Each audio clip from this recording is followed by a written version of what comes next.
So it's full time here at Haverfordwest. It's Haverfordwest 0, Aberystwyth Town 1. I'm here with goal scoring hero Jack Rimmer. Jack, it's been an incredibly proud moment scoring your first goal for your hometown club. Yeah, it was great. Well, I wouldn't, I didn't really go for the goal. I went to look for Venice in the back post and somehow I found the back of the net. So that's an answer to my next question. Was it a cross or was it a shot? It was a cross, yeah. Well, luckily the defender came close to me, so I tried to whip it round, and the pitch wasn't the best, so it just kind of, well, it wasn't a duff, but it wasn't a great strike, and it just flew into the back of the net. Coming on as a substitute in that type of game where it's quite tight, any pressure on you coming on with that? I wouldn't say there's pressure, because the boys, are good lads, and they reassure me, to play simple, and if it's nothing's on, just to play it into the corners. So yeah, the lads make it a lot easier than what it looks.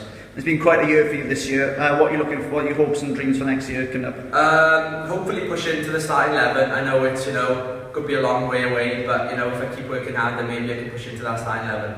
And finally, what do you assess our options for the top 6? Well, I think the next 4 games are crucial for us. Next 4 or 5 games are crucial. They're at home, so I think we need to pick up the points and hopefully get the top 6. Jack, thank you so much for your time. Congratulations and have a good Christmas. Thank you.